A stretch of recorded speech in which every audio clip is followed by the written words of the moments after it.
wàhùwà lẹ́sí jàlọ́kùn aláìbá dárí. Ọlọ́run ni mo ṣe ní aláìbá fìlà àrídì. Aláìbá dárí. Àlífà ni wọ́n pè lórí leadership. Kéèyàn ojo lórí àlífà ni.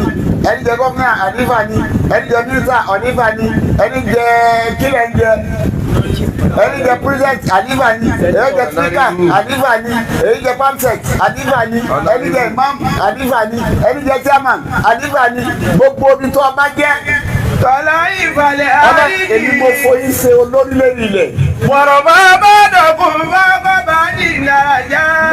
Ọlọ́run ni mo ṣe yí wò. Ràfà àbádọ̀kun fọ́ Bọ́wọ̀ bá ní ìdárayá. yé máa gbápá kan yín yé ń gbé gàjọ apá kan lọ bí wọ́n bá ti dò lórí kódó lè jọ́ga rẹ̀ tí ń ṣe ẹ̀sà fún gbégi ọba gbè tí kádàrá ọba gbè táṣì ọlọ́wọ́n ọba sọ wọ́n sì fọ abá látẹ̀yìn ẹni tí ń ṣe ẹ̀sà fún ọ̀wọ́ wa àwọn àwájú ẹ̀ ọ̀gọ́ wa dọ́mọ ẹ̀yìn ọ̀gá wa kú báwo ló ṣe fẹ́ ṣe. Rọ̀fà ni. Bàdọ̀kún bá ní ìdárayá. Bọ́lá ń bá fẹ́ ṣe bẹ́ẹ̀ ọ̀nà oríṣiríṣi ni máa ń gbà pàfọ́ọ̀mù ẹ̀. Ìjọ tí Yar'Adua mẹ́mbẹ́ Jonathan jẹ́ gbàkejì àkọ́dọ̀ náà dé Yar'Adua kú òfin sọ Jonathan di president padà ọba di olórí rẹ̀ kan náà. Ìjọ mi Ọlọ́run á ṣe bẹ́ẹ̀ tó jásí pé àwọn tó àwọn wájú irú náà máa ń fún yàrá pọ́tmẹ́ntì ní tó bá fẹ́ jẹ́ àjẹ àbí kankan gbogbo àwọn tó bá sílẹ̀ ọ̀rẹ́ wọn dà wọn lónìí wọ́n gbé wù síbẹ̀ Ọlọ́run ni mo ṣe bẹ́ẹ̀. Ọba Bàdọ̀kún bá ní ìdárayá tí. Mo fi apá kan lọ́la lédè apá kan ni. Liyabluwakum fima atakum. Etí leadership òfin táyọ̀ nù. Níbi ọba ti fi ọjẹ lérí ẹkúnrẹ́ ẹ̀kọ́ máa sun. Èyí tí wọ́n fi ń jubiléètì ń. Ọ̀ràn lọ́wọ́ àlọ́run rẹ̀ wo àmánà ni o. Ọlọ́run ni mo ṣe bẹ́ẹ̀ fún ilé ẹ̀kọ́ àkùn. Liyabluwakum fima atakum. Mo kí n lè dá yín wò látara tí mo gbé lé yín lọ́wọ́ yẹn ni. Fíìmù àtàkùn kí n dá yín wò látara tí mo gbé lé yín lọ́wọ́. Inna rabbaka sari'ul iqab.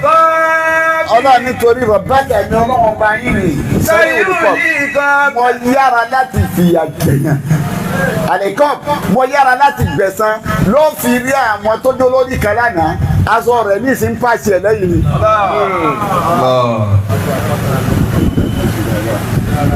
Kò báráǹtì náà ilẹ̀ sì ti wọ́n fún darí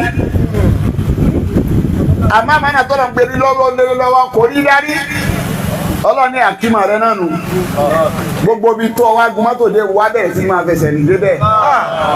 Inna rabbaka sari'ul iqabi wa innahu lagafurur rahim. Ó ní bẹ́ẹ̀ máa dìgbà fún ọ̀rọ̀ yìí ní níta ọba ṣe é dà tó lọ́pọ̀ tútì àánú ló ń kálukú rí gbà lórí méjì kódà ọ̀gá wa náà Muhammad sallallahu alaihi wasallam òun gán sọ fún wa pàánù lòun rí gbà. Kúlí subhana rabbi. Ti subhana bẹ́ẹ̀. Alikutu ilá bá sọ bá lọ bẹ̀rù náà dá. Alikutu ilá bá dára rasúlá. Ayé àánú lórí gbà ní àbẹ́ yìí tó kílíà. Òun là nábì sọ fún Muhammad sallallahu alaihi wasallam lọ́dún tó wá tó ní káfí kọ́. Ànábì sọ fún wa yí pé. Àkùnlé nàbà Anabọ́sàrì Mùsùlùkù. yóò hà ìláyé. Ó ní bọ́sàrì èèyàn bí yín lèmi náà. Bẹ́ẹ̀ wọ́n ṣe lóko ọmọ olóko mo níyà wọ́n náà débi ṣe o ṣe níyà ọmọ alágbájá lèmi náà. Ẹnu tí mo fi yàtọ̀ sí yín. Yóò hà ìláyé. Mọ́ra àánú gbà wọ́n wá fi wá ìdí ránṣẹ́ sí mi. Wá ìdí gbà wọ́n náà mo fi yàtọ̀ sí yín. Ìnáwó ìlàhùn ìlàhùn wá. Àánú tó ọba wá nígbà ní fún àbá àsìkò kan má jọ pọ̀ lérí. Wéèfù ni wọ́n ti wá límìtì ẹ̀. Níjọ́ tó ti bẹ̀rẹ̀ ló ti tán. Ní wọ́n bá pè ń gọ́fúnà lórí tẹ́lẹ̀ wá wú ọdún mẹ́jọ náà ni. Ó di former governor. Liyabluwakum fima atakum. Àwọn former speaker kan lọ́wọ́ alẹ́ yìí ìtòsí ilẹ̀ ni wọ́n ń sọ lónìí. Ó kò fìdí yọkẹ lomi Ọlọ́run ní àdéhùn ní fíìmù àtàkùn tí mo fún yín ibi leadership ni tá ànábì wá jọ̀gá ọwọ́ afẹ́ jó lórí báwo la fẹ́ kó lórí orí àkọ́kọ́ tó lórí gbọ́dọ̀ ní òun ní sílà sóra rẹ̀ pọ̀ mọ́ Ọlọ́run àsílàtúmọ̀lá olórí ọ̀gbọ́dọ̀ fọlọ́hún lẹ̀ nígbà kan nítorí tó ọba ti sọ rẹ̀ pọ̀ mọ́ ọlọ́hún ní ọmọ gáìjẹ.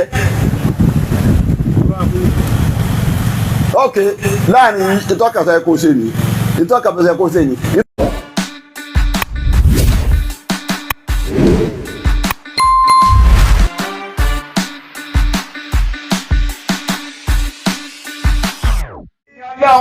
wàhùwà lẹ́sí ìjà alákùn gbọ́dọ̀ àìbàlẹ̀ àrídì. ọlọ́run ni mo ṣe ní aláìbàlẹ̀ àrídì.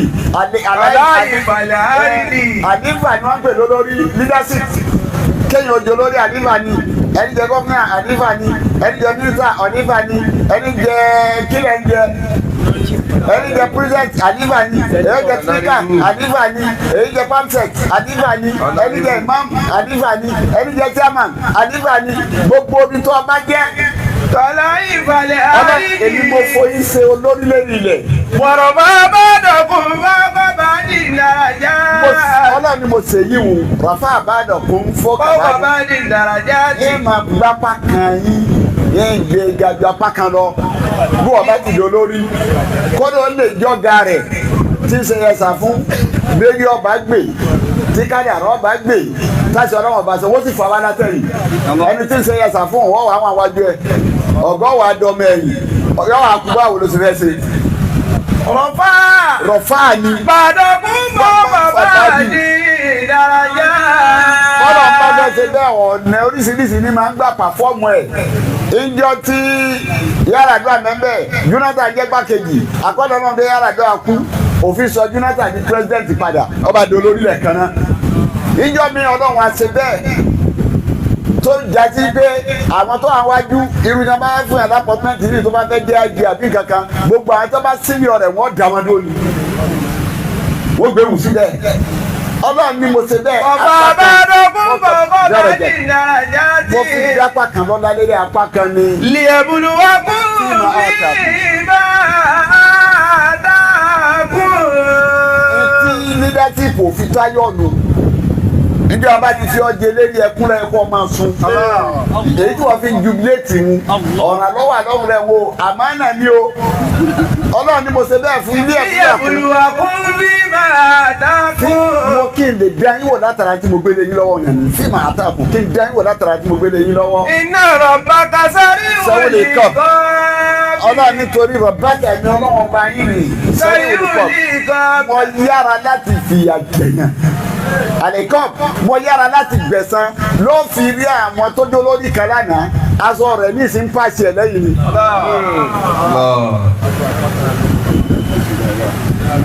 kò báráǹtì má ilẹ̀ sì ti wọ́n fún darí àmọ́ àmàna tó lọ ń gbé ní lọ́wọ́ kò rí darí ọlọ́ni àkímọ̀ rẹ náà nù gbogbo bíi tó wá gun mọ́tò dé wá bẹ̀rẹ̀ sí máa fẹsẹ̀ ní débẹ̀. ìyàrá bàbá sẹ́rí ní kọ́ọ̀bì wáyé náà ó làgàbù rọ̀yì. ọdún bẹ́ẹ̀ máa dìgbà fún rọ̀yì mi ní níta ọba ṣe é dà tó lọ́pọ̀ tútì àánú ló ń kálukú rí gbà lórí méjì kódà ọ̀gá wa náà Muhammad sallallahu alaihi wasallam òun gán sọ fún apá àánú lòun rí gbà. kúlí ṣùgbọ́n àná rábí. ṣùgbọ́n àná bẹ́ẹ̀ alikutu ilé abasọ ọba nù bẹ̀rù náà dá alikutu ilé abasara rasula. ayé àánú ló nígbà ní àbẹ́yìn tó kílíà òun là nábì ń sọ Muhammad sallallahu alaihi wasallam lọ́dún tó wá tó ní káfí kọ́ anábì ń sọ fún wa yí pé. àkùnlé nàbà anabọ́sàrì mùsùlùkù yóò hà ìláyé. ó ní bọ́sàrì èèyàn bí yín lèmi náà bẹ́ẹ̀ wọ́n ṣe lóko mo lóko mo níyà wọ́n náà bẹ́ẹ̀mi ṣe o ṣe níyà ọmọ alágbájá lèmi náà ẹnu tí mo fi yàtọ̀ sí yín yóò hà ìláyé. mọ́ra àánú gbà wọ́n wá ń fi wá ìyí ránṣẹ́ sí mi wá ìyí nígbà wọn náà mo fi yàtọ̀ sí yín. ìnáwó ilé ògùn ilé òun wá. àánú tó ọba wa nígbà ní fún àbá àsìkò kan májọ pọ̀ lérí wéèfù ni wọ́n ti wá límìtì ẹ̀ níjọ́ tó ti bẹ̀rẹ̀ ló ti tán ní bá pẹ́ ń gọ́fúnà lórí tẹ́lẹ̀ wá wú ọdún mẹ́jọ náà ni ó di former governor. lìyẹ̀bùlùwà kún bí bá dákú. former speaker kan lọ́wọ́ alẹ́ yìí ìtòsí ilẹ̀ ni wọ́n ń sọ lónìí ó kó fídì yọkẹ lomi Ọlọ́run ní àdáwò ní fíìmù àtàkùn tí mo fún yín ibi leadership ni tá ànábì wá jọ̀gá ọwọ́ afẹ́ jó lórí báwo la ṣe kó lórí orí àkọ́kọ́ tó lórí gbọ́dọ̀ ní òun ní sílà sóra rẹ̀ pọ̀ mọ́ Ọlọ́run àsílà fún Allah olórí ọ̀gbọ́dọ̀ fọlọ́run lẹ̀ nígbà kan nítorí tó ọba ti sóra ẹ̀ pọ̀ mọ́ Ọlọ́run ní ọmọ gáìdì ẹ̀. ok láàrin ìtọ́kasẹ̀ kò ṣe ni ìtọ́kasẹ̀ kò ṣe ni.